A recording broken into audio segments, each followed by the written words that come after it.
Pemirsa, dialog kembali kami lanjutkan. Kita ke Mas Icuk. Mas Icuk, ini segmen terakhir sekaligus closing statement. Ini kemudian apa sebetulnya yang dibutuhkan oleh bulu tangkis Indonesia untuk kemudian kembali gemilang, kembali berprestasi seperti itu. Terlebih sekarang ini kita akan menghadapi pemerintahan yang baru nantinya. Juli mendatang kita sudah berganti kepemimpinan, Oktober efektif berganti seperti itu. Kira-kira apa kemudian yang dibutuhkan oleh pemerintahan mendatang? Ya, saya kira yang dibutuhkan adalah support yang saya kira bukan pemerintah saja tetapi dari semua pihak, support yang positif, khususnya buat cabang-cabang olahraga kita yang sudah berprestasi, salah satunya bulu tangkis.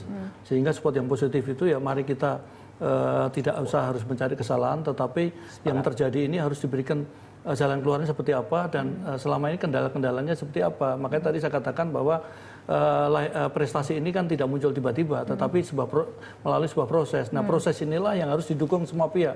Tidak mungkin Mas Reksi sendirian, tidak mungkin Pak Gita sendirian, tetapi sampai ke bawah pun juga supaya lahir Liliana baru, lahir Tommy baru. Nah, ini kan harus dari awal. Nah, makanya justru dari daerah ini kan semua baik dari klub.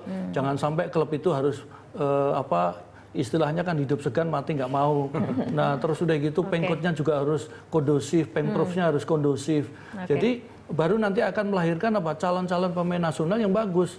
Makanya jangan sampai kalau seperti kayak sekarang ini kan makanya tadi saya katakan bahwa nggak banyak pengprov yang yang hidup. Nah, ini kan harus kita hidupkan kalau kita memang mengatakan Indonesia negara bulu tangkis. Jadi yang namanya dari Aceh sampai Papua minimal 90% pemprovnya bergerak untuk menopang PBPBSI, menopang pelatnas. Kita ke Mas Reksi. Mungkin saya tambah sedikit ya pemprov itu ya pemprov saya tadi itu ya mungkin tidak semua pemprov harus menghasilkan pemain.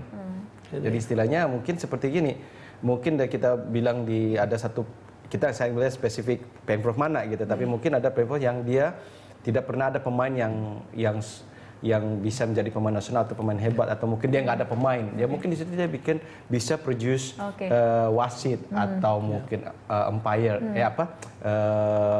referee gitu ya. Jadi itu sudah satu pemprov yang aktif juga gitu ya. Tapi untuk pemerintahan mendatang kira-kira seperti apa Mas Reksi? Ya saya mungkin nggak, ya saya mengharapkan ya di olahraganya itu karena lebih baik lagi gitu, perhatian kepada olahraga yang peduli minimal yang kepedulian terhadap olahraga itu dan bisa melanjutkan program yang sudah lakukan oleh Pak Menteri. Jadi saya jelas harapan saya terima kasih. Jadi siapapun, saya tadi sudah bilang, siapapun Menteri Pemuda Olahraganya, siapapun presidennya, jangan sampai yang sekarang sudah berusaha dibangun baik oleh Mas Icuk, oleh Mas Reksi dan semua teman-teman PBSI dan semua pemain itu menjadi jatuh lagi. Ya, karena kadang-kadang kan gitu. Dan jangan main eksperimen, gitu kan ada yang coba-coba ini eksperimen, nggak perlu ada Menpora, nanti cukup KONI aja, gitu ya.